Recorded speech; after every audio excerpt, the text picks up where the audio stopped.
he had it all. A $40 million contract, a starting role with the New England Patriots, a quarterback named Tom Brady throwing him touchdowns in front of 70,000 screaming fans. At just 23 years old, Aaron Hernandez seemed untouchable, the perfect symbol of how far talent and hard work could take you. But behind the roar of the crowd, another life was unfolding. One filled with anger, paranoia, and violence. On a warm June night in 2013, police cars lined the quiet streets of North Attleboro, Massachusetts. A body lay in an industrial park, riddled with bullets, left in the dark. The victim was Odin Lloyd, a semi-pro football player, and almost immediately, suspicion pointed towards someone no one could believe. Aaron Hernandez, the rising star of the NFL's most disciplined franchise. In the days that followed, the nation watched in disbelief. Hernandez, once celebrated as Tom Brady's trusted weapon, was led out of his mansion in handcuffs. The Patriots cut him within hours. His face disappeared from merchandise, his name erased from team history. And yet, this wasn't just a story of one man's crime. Hernandez's fall revealed something much darker: the NFL's culture of violence, the hidden damage of brain injuries, and the way fame can hide a life spiraling out of control. Because 4 years after catching touchdowns in the Super Bowl, Aaron Hernandez was found dead in a prison cell, only 27 years old. And what doctors discovered in his brain after death shook the entire sport to its core. So how does someone fall this far? From the heights of NFL glory to a life sentence for murder. This is the tragic rise and fall of Aaron Hernandez. To understand the tragedy of Aaron Hernandez, you first have to understand the world he stepped into. The National Football League isn't just a sports league. It's America's most powerful entertainment machine. Every Sunday, millions of fans gather in living rooms and stadiums, watching men in helmets crash into each other with a violence that has been mythologized as heroism. For players who make it to this stage, the rewards are staggering. Multi-million-dollar contracts, endorsements, fame that stretches beyond sports. The NFL is built to turn young men into icons almost overnight. But there is another side to that glory. The league's history is littered with broken bodies, bankrupt stars, and lives cut short. Behind every highlight reel is a system that demands aggression, toughness, and silence in the face of pain. Injuries are masked by painkillers. Personal struggles are hidden behind press conferences. What the public sees are trophies and touchdowns. What the players live with is something else entirely. This is the stage Aaron Hernandez walked onto. To the outside world, he was living the dream. A kid from Bristol, Connecticut, who became a college football star at the University of Florida, then drafted into the NFL by the New England Patriots, one of the most disciplined and successful organizations in sports. Paired with Tom Brady, he was explosive, fast, and fearless. The Patriots rewarded him with a $40 million contract extension at just 22 years old. He was supposed to be a cornerstone of the team for the next decade, but the pressure of the NFL spotlight doesn't erase who someone is when the lights go off. Hernandez carried with him a storm that had been brewing long before he caught a single pass in the NFL. A troubled childhood, a father lost too soon, a circle of friends that kept him tethered to violence. Fame didn't wash those struggles away. It magnified them. And that is the hidden truth of this league. The NFL gives its young stars money, power, and influence almost instantly, but it rarely gives them the tools to handle it. Many are barely out of college, still forming their identities, when they are suddenly thrown into a culture that celebrates aggression on the field and looks away from chaos off it. Hernandez wasn't the first to fall under the weight of that contradiction. and he wouldn't be the last. But his story, from the bright lights of Gillette Stadium to the shadows of a prison cell, exposed just how devastating the consequences can be when personal demons collide with the brutal world of professional football. And so, the rise and fall of Aaron Hernandez isn't just a cautionary tale about one player. It's a window into the NFL itself, the system, the silence, and the price of glory. Aaron Joseph Hernandez was born in Bristol, Connecticut in 1989. On the surface, he had what many would call a classic American upbringing. His father, Dennis, was a local sports hero who pushed both Aaron and his older brother, DJ, to excel in athletics. Football wasn't just a game in the Hernandez household. It was a way of life. Dennis was strict, sometimes harsh, but he gave Aaron structure and drive. Those who knew him said Aaron worshipped his father.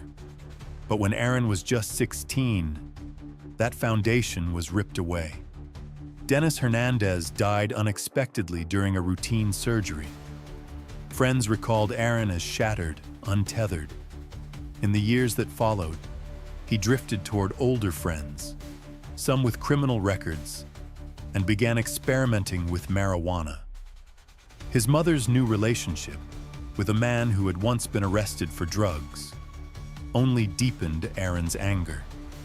What looked like a promising future now had cracks running beneath the surface.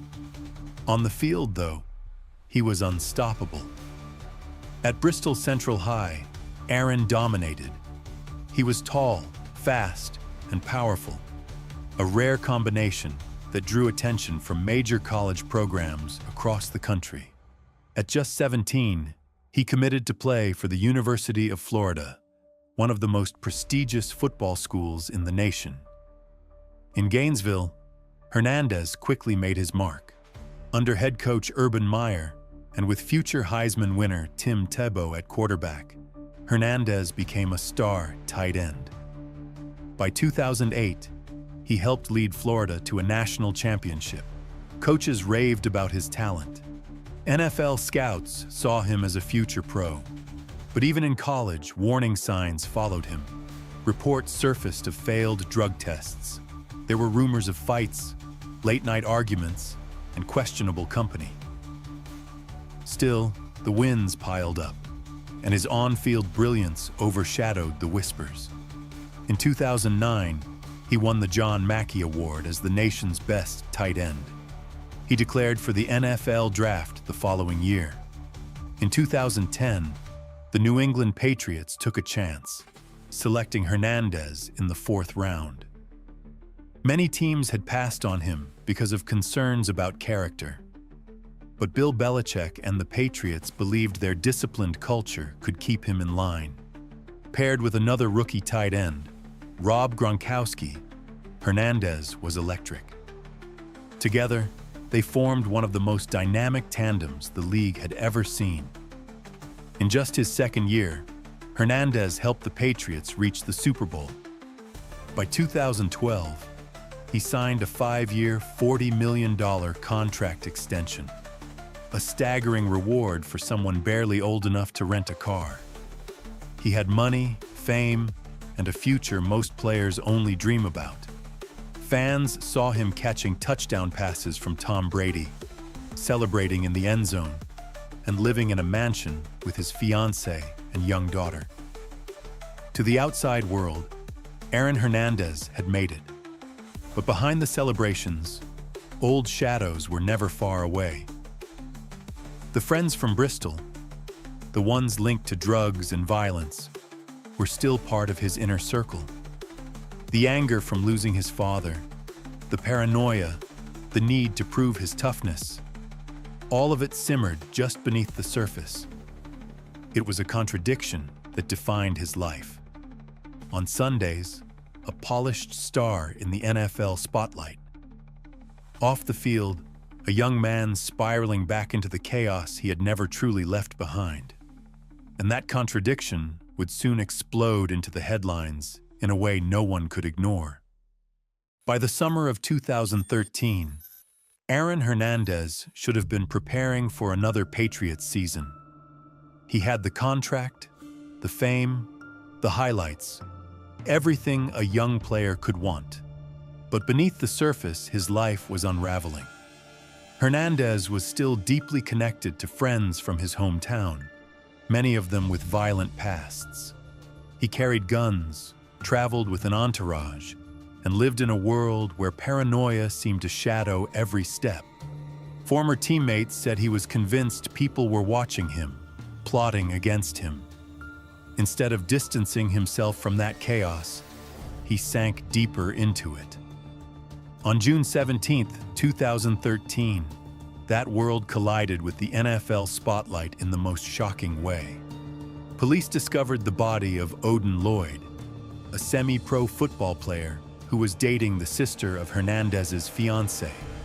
Lloyd had been shot multiple times and left in an industrial park just a mile from Hernandez's mansion. Almost immediately, the investigation led back to Hernandez. Surveillance footage from his home showed him pacing nervously, holding what appeared to be a gun. Rental cars linked to his name were tied to the crime scene. Within days, reporters camped outside his house. Helicopters followed every move.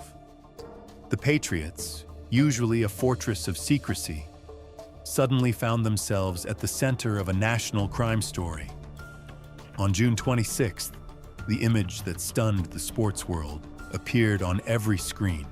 Aaron Hernandez, once a Super Bowl star, being led out of his mansion in handcuffs, wearing a white t-shirt, wrists bound, his head down. The contrast with the triumphant touchdowns he had scored just months earlier was almost impossible to process. The Patriots acted swiftly. Within 90 minutes of his arrest, they released him. His jerseys were pulled from team stores. His name vanished from the team's official website. The NFL, which often prides itself on second chances, moved to erase him as quickly as possible. The trial that followed was a media spectacle. Prosecutors painted Hernandez as a man leading a double life, an NFL star on Sunday, a gangster the rest of the week. Witnesses testified about his temper, his paranoia, his obsession with proving toughness. The evidence mounted: text messages, security footage, shell casings. The picture was grim. In April 2015, nearly 2 years after Lloyd's murder, the verdict came down: guilty of first-degree murder. Aaron Hernandez was sentenced to life in prison without the possibility of parole. For fans, the fall was almost incomprehensible. Just 3 years earlier, he had been catching passes from Tom Brady in the Super Bowl. Now, he was headed to a maximum security prison. And yet, even that wasn't the end of his story.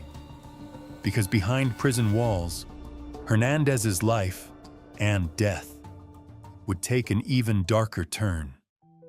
When the judge pronounced a sentence of life in prison without parole, it was as if the curtain had dropped on Aaron Hernandez's NFL career forever. No second chances, no comeback. The man who once electrified stadiums was now inmate 174594.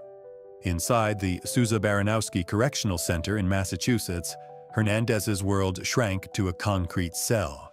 The rhythm of football, practice, games, press conferences was replaced with the monotony of prison life. Guards later said he spent hours working out, drawing, and reading the Bible. But the anger and paranoia that followed him for years never truly left. Even behind bars, his name never faded from the headlines. In 2017, he was back in court facing another murder trial, this time connected to a 2012 double homicide in Boston.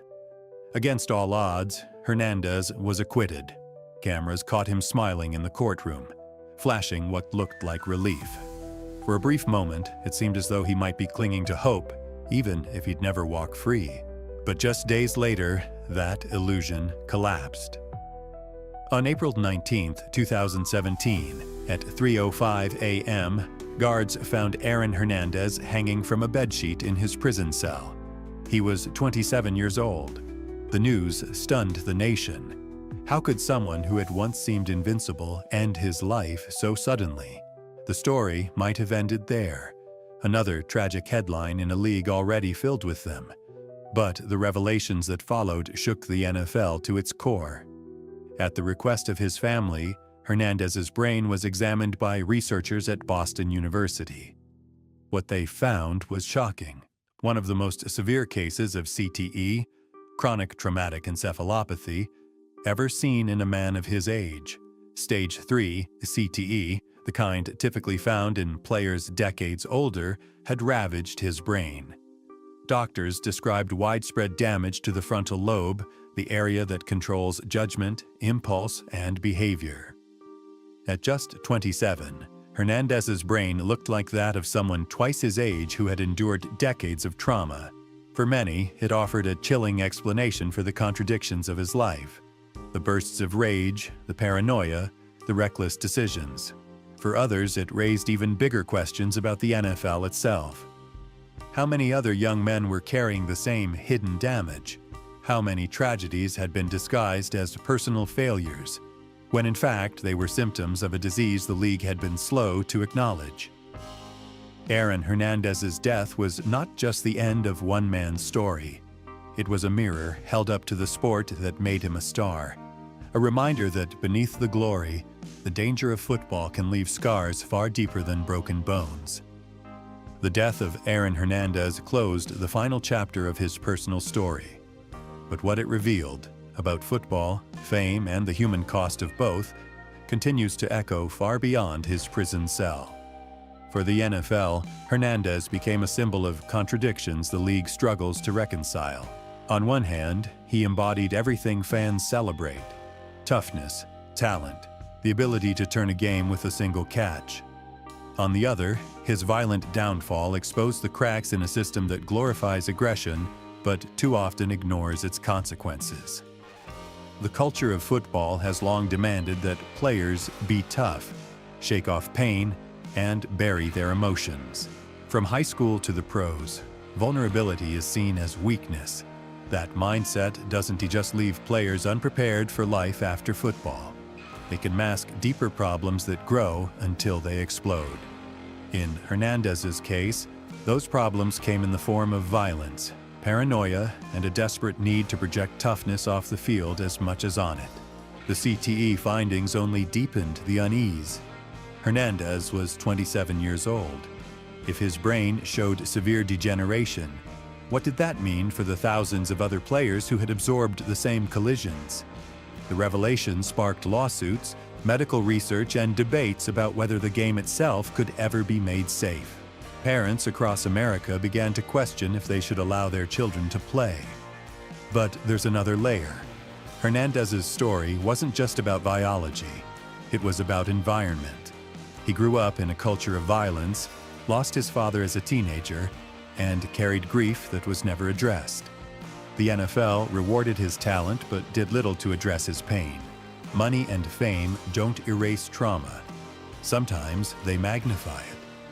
And so the Hernandez case sits at the intersection of two truths: personal responsibility and systemic failure. Yes, he made choices that ended lives and destroyed his own. But those choices were shaped, maybe even accelerated, by a sport that profits from controlled violence and a culture that overlooks the toll it takes on the people inside it. For fans, his story became a grim reminder that the NFL's brightest lights can cast the darkest shadows. For the league, it forced a reckoning, not just about how it protects its players on the field, but about what happens to them when the lights go out.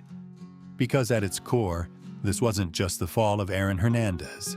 It was a warning about the price of glory in America's most powerful game. Aaron Hernandez's story ended in a prison cell, but the questions it raised still linger. How many other players are carrying the same hidden wounds? How many more lives will be shaped or shattered by the violent beauty of football?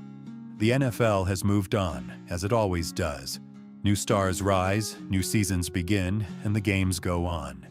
But somewhere between the cheers and the collisions lies a truth fans can't ignore. Behind every touchdown is a human being, and sometimes a tragedy waiting to unfold. Hernandez was once a hero in New England, a player who seemed destined for greatness. His fall wasn't just about crime, it was about culture, trauma, and a disease that is only beginning to be understood. And if this story felt dark, the next one may feel even heavier. Because Hernandez wasn't the only NFL star whose life ended in tragedy. Just a few years earlier, Junior Seau, a Hall of Fame linebacker and beloved leader, took his own life at 43. What doctors discovered in his brain after death forced the league and the nation to confront a terrifying reality. That is where we go next.